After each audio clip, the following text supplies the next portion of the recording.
नमस्कार, hello and welcome to इन्फॉर्मेटिको। तो दोस्तों, दुनिया में कुछ नए समीकरण बदल रहे हैं और उसके संकेत भी मिलने शुरू हो गए हैं। और ये सब कुछ शुरू हुआ है यूक्रेन युद्ध के शुरू होने के बाद। अब ये जो नया समीकरण उभर करके आ रहा है ये है रूस और नॉर्थ कोरिया का। और अभी मैं आपको बताऊंगा कि ऐसी क्या न्यूज़ आई है जिसके आधार पर ये चीज़ मैं कह रहा हूँ। लेकिन हाँ, एक रिक्वेस्ट ज़रूर है आपसे कि इस चैनल को सब्सक्राइब और इस वीडियो को लाइक ज़रूर कर दीजिएगा और इस वीडियो को पूरा देखिएगा। तो देखिए हुआ क्या है, मैं आपको बताता हूँ। रूस के राष्ट्रपति कार्यालय क्रेमलिन की वेबसाइट पर जारी बयान में कहा गया है कि पुतिन के न्योते पर किम जोंग उन, जो कि डिक्टेटर हैं नॉर्थ कोरिया के, वो रूस आएंगे और यह मुलाकात आगामी दिनों में होगी। उत्तर कोरिया की सरकारी न्यूज़ एजेंसी KCNA ने भी किम जोंग उन के पुतिन से मिलने की पुष्टि कर दी है। देखिए, तो अब सवाल उठता है कि आखिर रूस ने क्यों न्योता दिया है किम जोंग उन को।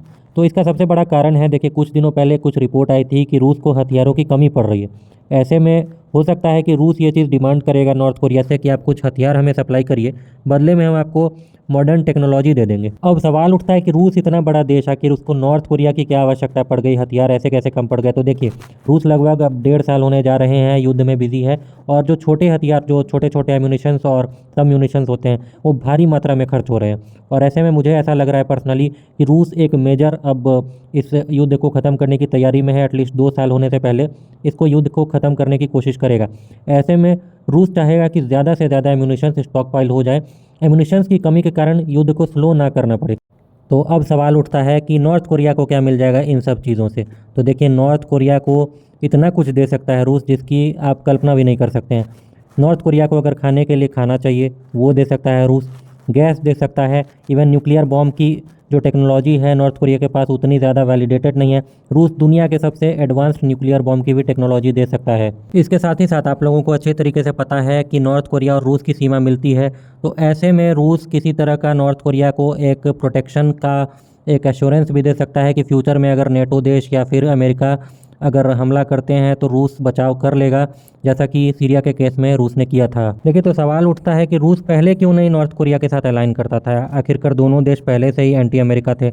लेकिन इसका सबसे बड़ा कारण ये है कि नॉर्थ कोरिया पर दुनिया भर के प्रतिबंध लगे हुए थे और रूस पर उतने ज़्यादा प्रतिबंध नहीं लगे हुए थे। तो ऐसे में रूस नहीं चाहता था कि किसी भी तरह का इंटरनेशनल आउटरेज रूस को झेलना पड़े नॉर्थ कोरिया के साथ अलाइन होकर के। लेकिन अब तो आप सभी कोई जानते हैं स्थिति बिल्कुल पलट चुकी है। रूस आज के डेट में दुनिया का सबसे ज़्यादा सैंक्शन झेलने वाला देश बन चुका है। तो ऐसे में बिल्कुल नेचुरल है कि रूस अब चाहेगा कि जितने भी दुनिया भर के सैंक्शनड देश हैं जिन पर अमेरिका की टेढ़ी नज़र रहती है, उनका एक अलाइनमेंट बना करके एक ग्रुप तैयार कर ले। और रही बात नॉर्थ कोरिया को, तो देखिए नॉर्थ कोरिया का तो कुछ जा नहीं रहा है।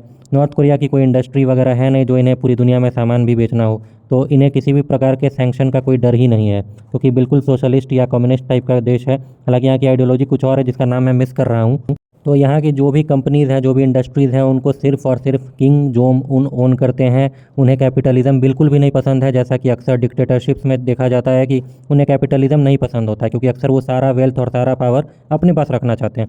अगर वेल्थ वो दूसरे लोगों के हाथ में डिसेंट्रलाइज कर देंगे तो नेचुरली कैपिटलिज्म में मनी इज़ पावर, तो आपका पावर कुछ हद तक कैपिटलिस्ट और इंडस्ट्रियलिस्ट्स के हाथ में चला जाता है।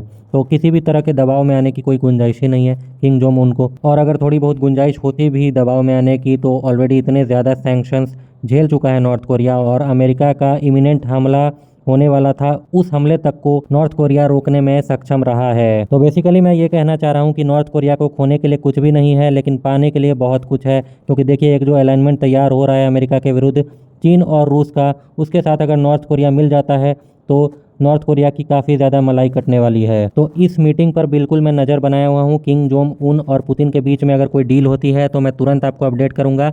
इस चैनल को सब्सक्राइब करना बिल्कुल भी मत भूलिए आगे आने वाली अपडेट्स के लिए। और हाँ, कमेंट में अपनी राय ज़रूर बताइएगा इस वीडियो पर। मिलते हैं अगली वीडियो में, तब तक के लिए जय हिंद।